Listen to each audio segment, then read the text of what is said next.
Welcome, everyone, to another episode of Counting on Chazin. We are delighted that you are here today. We're going to be talking about the IRS 990 form. And with me today from Chazin Company is Chris Babalak, Director of Finance and Operations. Hey, Chris, welcome. Thank you, Julia. Glad to be here. Okay, talk to us a little bit about what Chazin Company does, because we have a lot to dig into. I'm going to keep it simple. We are a virtual outsourced provider of accounting services for nonprofit organizations of all types and sizes. Amazing. So you really are the lead experts on all these things that I have to say get nonprofits a little anxious, right? Yeah, we like to think so. That's what we do day in and day out, is nonprofit accounting and finance. And yeah, it can get nonprofits a little out of sorts here and there. There are a lot of requirements, and that's what we help our clients do, is stay on top of all that. I love that because the issue of compliance and doing the right thing and doing it on time and doing it correctly, it's a heavy load for so many nonprofits that are really trying to achieve their mission, vision, and values. And so we're delighted to have your expertise with us today so that we can really dig into this. Again, I'm Julia Patrick, CEO of the American Nonprofit Academy, joined today once again by Chris Babalak. Okay, Chris, I got to ask this question. The 990, more than just a tax form, it's the actual return, right? For a Yeah, nonprofit? it is a tax return for nonprofit organizations, as we'll probably talk about later, different levels. But it is required for for most nonprofits to file the Form 990 each year. And yeah, well, we're not going to talk about really so much the numbers and all the boxes that have to be checked, but some opportunities with the form. It's such an interesting thing because I feel like um, all the board work that I've done throughout the year, we talk about the 990s coming, the 990s coming, we're preparing for the audit or we're trying to get all the information in. And it just seems like it marches towards this big, big task that strikes a lot of fear in the hearts of those people sitting around that table trying to help a nonprofit. But you're telling us a different story, and that we really need to be thinking about the 990 in a different way because it gets shared and anyone can take a look at it. Is that right? That's true. It is a public document, and whether you share it yourself, whether it appears on a website such as GuideStar, or whether or not someone asks you for it. If someone asks you for your Form 990, you have to provide it. There are redacted forms that you often get from your tax accountant that takes out some of the personal and individual information, but the bulk of the form would still be shared. Wow. I've heard across my journey in the nonprofit sector that the 990 really should be printed off and kept at, and now this is old school, but at the receptionist desk, because if there was ever a donor or a donor investor or a funder that came into an organization, that it is supposed to be immediately available. Is that true, or is that just kind of old school Yeah, thinking? immediately might be a little bit, Okay. reasonable time period. Of course, no one's keeping printed copies anymore. They're digital copies. Yeah. And we're going to do another session of counting on Chazin on transparency.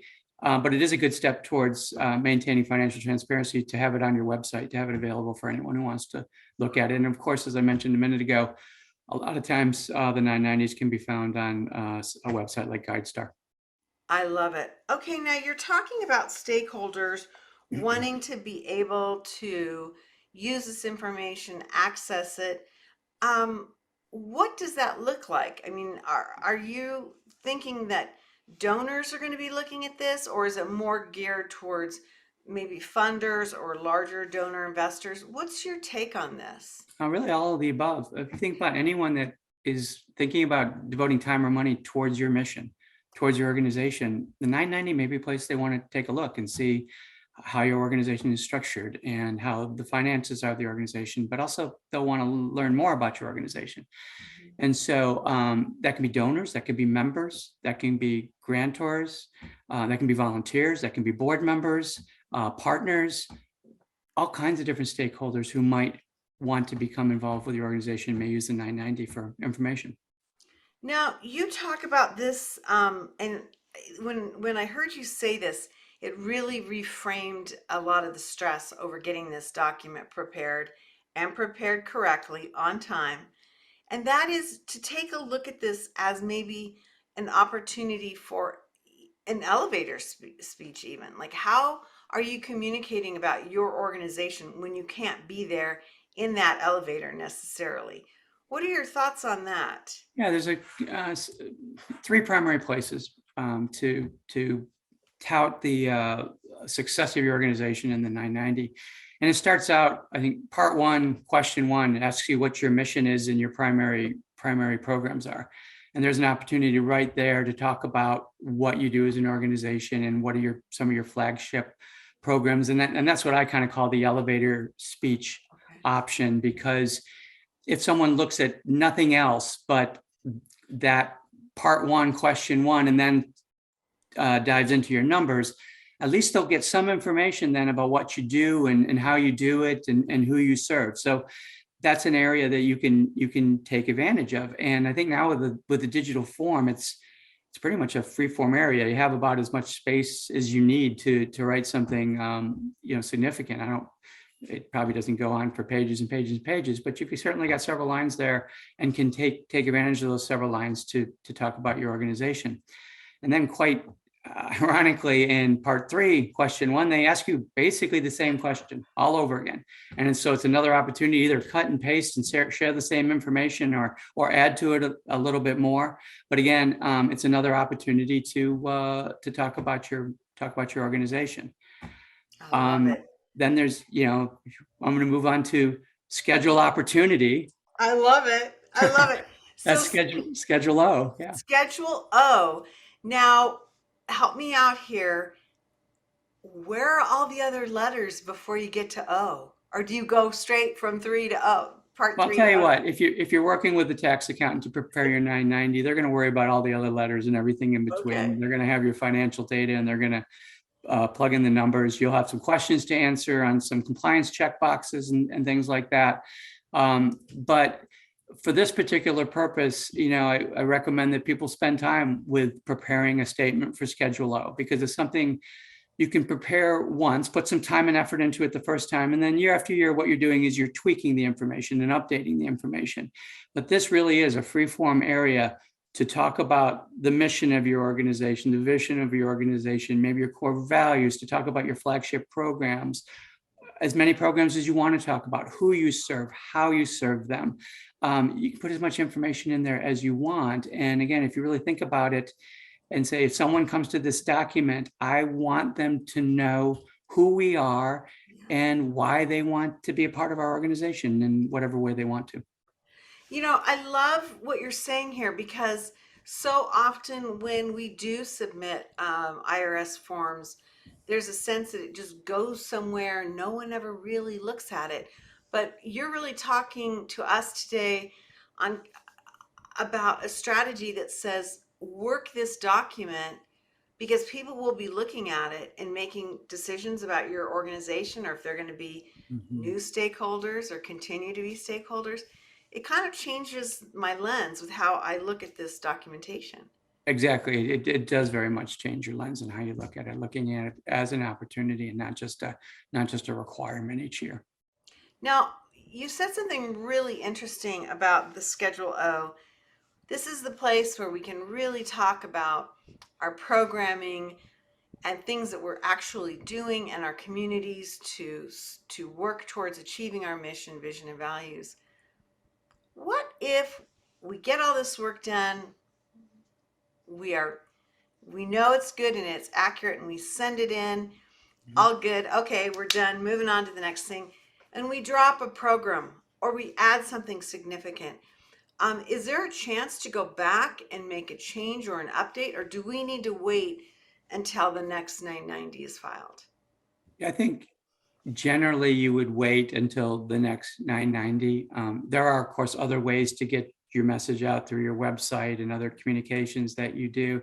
The 990 can be amended like any tax form can, but it's usually for financial, financial reporting purposes, not because you want to change a part of Schedule O Okay. or a description like that. Okay. The other piece of this makes me think of, shouldn't this documentation um, be used in other places? I mean, it should have a similar tenor and attention to detail that you Mhm. might be using on grant forms or in contracting MOUs. Is that fair to say, or is this really a different thing? No, it can be very similar information that you might be using somewhere else. Mhm. So you don't necessarily need to reinvent the wheel. Yeah. It might force you to think about the information you're providing and say, can I provide more? Can I provide more information about the number of people I serve or the cost per serving each individual? Or, can I do better at I'm going to use the word selling my organization. But so again, if you're an organization that's already doing a lot of communications and you're using this for grant requests and you're using this on your website stuff, well, cut and paste and put it in there. You don't need to reinvent the wheel. If what you're looking at doing at the Schedule O is kind of new and you're really kind of pulling this together, then I would say beyond the Schedule O, look at other ways that you can use this information. Where else can I use this information? So it's Ah, really a holistic view of this, yeah. but it shouldn't be just a one shot effort here. Wow, I love that you said that. How else can you be using this information? If you're going to go, invest in getting it right and working it up, you better have opportunities, Schedule O, opportunity to get it used somewhere else. I think that's really wise, Mhm. and I can see how that makes but it makes a better investment of what you're doing to Correct. get this going. I Yeah, think I mean, that's we really all know smart. nonprofits are strapped for time more than anything else, and the first thing you need to accomplish is to fulfill your mission and Mhm. serve your stakeholders. Um, so you don't want to, and that's why, to be honest, that's why a lot of people don't even look at this, is because it's another thing to do. Right. And you already have lots of things to do. You have to manage board members and your staff and donors and all of that. But I guess what I'm trying to say is I think this is one that's worthwhile putting a little bit of time into, because again, you do it once, you tweak it every year, but it's out there and you never know who's going to fall upon it and see it and say, hey, that's an organization I'd like to fund, or that's an organization I'd like to be a part of. So part of this, I mean, when we're talking about the information that we really want to be able, that we want to communicate. And if we drill down a little bit, you mentioned the cost per person in programming. What are some other things that maybe we want to report on? Would it Yeah. be too granular to talk about the number of volunteers or hours, or is that No, not at appropriate? all. People love data. People love numbers. It tells a story. If to use an exaggeration, if you report out we have one volunteer or you report we have 1,000 volunteers, which one's going to really hold more weight? Which group are you going to want to be a part of? If you feed 20 people a year versus 1,000 people a year, again, what holds more weight? So talk about the numbers of people you serve. Talk about the numbers of people who are involved with the organization. If you want to mention your board and say that we've got 24 dedicated members of the such and such community serving on our board, that can be valuable, because then it shows other people that there's some social value here, that people care about your organization and they're participating in your organization. I love that. And that's really smart and not something I would have necessarily thought of in communicating on an IRS form. And so I think that I really appreciate you bringing that up. Mhm. Along with that, would it be appropriate to say these are our main partners or our stakeholders or our funders, or is that not really appropriate? I think some judgment has to be used as to, what the value of that is, and would the partners or funders want you to do that or not? Some like to Okay. maintain some anonymity. You got to be respectful of that. Yeah. On the other hand, if there's a primary partnership that your organization has with another like-minded organization, and together you are accomplishing big goals, and that could be, again, something that's very helpful, particularly if that other partner is also well-known. And again, it kind of validates you. If they're working with you, then maybe I want to work with you too. Mhm.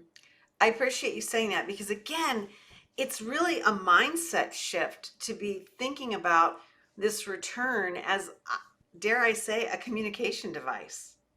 Absolutely. It's almost, I almost want to say it's a marketing tool, Chris. Oh, yes. I mean, I've worked in nonprofits all my career, and it was, always taboo to say sales or marketing, but Right. really, we are marketing our nonprofit organizations. We're attracting donors, we're attracting volunteers, attracting funding. And so whether you want to call it communications or call it marketing, this is another tool to use that most people don't think about it that way. Well, let's drill down yet again. And I feel like I'm really peppering you with all these questions because you've given me a lot to think about here today. Um, the Form 990, understanding it is a nonprofit's annual return, but it's not necessarily that clear cut, right? Because talk to me about the 990 EZ. Is it really easier? Yeah, I've heard that it's not necessarily that much easier. It is, the primary Form 990 needs to be completed by most nonprofit organizations that have revenue over $200,000 a year, and assets of over five, or assets of $500,000 or more. The EZ is pretty much in the group of about 50,000 in revenue to that $200,000 mark, and then if you're under $50,000, there's a postcard, really just a digital postcard you need to complete. And that's very, very easy to do. And then private foundations of any size have their own 990 as well, the 990 PF. So and then there are some organizations that aren't required to fill out the 990 form. A lot of them religious-based organizations, but that information can all be found on the IRS website very easily. Okay. Awesome. And then we're looking at, again, being compliant, using the right form, getting the best bang for the buck in terms of getting our information out there and using this tool with that lens of not only reporting out to the IRS, but to potential and existing other stakeholders. When is all this due? Because this is a lot of work. It is. And again, for a lot of organizations, even if you're not doing an audit, you're probably going to have a tax preparer helping you with this. There is a lot of work along the way during the year to make sure you're keeping your accounting up to date and your financials are in good order so that the data can be easily transitioned to the 990, because the 990 actually structures data a little bit differently than you would on a normal financial statement. So there's a little bit of transition work that has to be done there. But typically the 990 is due 5 months and 15 days after the end of your fiscal year. So if you have a December 31st fiscal year end, then May 15th is your due date. And if it's June, it's November 15th, and so on. Just like our personal returns and what we use sometimes, you can get an extension of 6 months if you need it. And a lot of times the reason that's not uncommon. And a lot of times that happens because the organization's audit isn't done yet. And they usually complete your audit before you file your taxes. So if your audit's not quite ready, you might want to get that extension and give yourself a few more months to get the 990 in. So then that has to kind of lead me to another question, and that is, who's doing this work? I mean, if in terms of preparing this file, are you saying that the nonprofit should be crafting all of this narrative and then giving it to the accounting professionals, and then they're going to load it into these documents because they're pretty substantial documents? They are. Of course, the tax preparers have software and such to easily convert, accounting data into what's needed for the 990. What I was sort of getting at is a couple things you can do. I mean, obviously, you want to keep your books well throughout the year because you don't want to have a scramble at the end of the year to get everything cleaned up and in a way that your tax preparer can use it, and just save some time and money there. And also there are ways to structure your chart of accounts in your accounting system to help um, extract the data needed for the 990 at the end of the year, which also makes it a little bit easier. But that's kind of all part of the initial setup of the accounting system to have it in a good place to do that. I love it. I love it. It makes a lot of sense. Okay, I learned a lot today. I know that anybody that's joined us on the Counting and Chasing series is learning a lot. This is really an exciting project that we're doing with Chazin and Company. And Chris, you're going to be on with us several times, as well as some of your other subject matter experts. But this is really an opportunity for us to talk about some of the things that we should know, but sometimes we don't. And then we're afraid to ask, or we ask when it's too late and we're trying to correct a problem, which we don't want to be in, of course. So I really appreciate you taking this time, reducing the stress that I think sometimes that we hear of, getting that 990. I can tell you over my career as being a board member and a trustee, there was always a ramp up to that meeting when the 990 was going to be presented, and Mhm. everybody had to be around the table, and it just kind of struck fear. And yet I find that a lot of times we didn't ask questions because it was almost like it was too late, or we didn't understand, and that I think is played out in a lot of our nonprofits across this country. Yeah, there are a lot of rules and regulations that affect nonprofits around accounting and financials. I sometimes comment that it seems like the organizations that have the most going on, the most stress on their staff, and in some cases the least money have the highest bar to reach to in their finances and accounting work. And that's that is where we come in to help and try to bring some order of things. But and if you've got someone who knows what's going on, it doesn't need to be quite as daunting. It doesn't need to be keeping you up at night so much. Yeah. Would that help? I love that. Well, hey, Chris Babalak, Director of Finance and Operations for Chazin and Company. Thank you so much for joining us today on Counting on Chazin. We're going to have a lot more that we dig into, so stick with us and let us help you figure out how you can spend more time on your nonprofit's mission, vision, and values, letting somebody else take care of all the accounting stuff, right?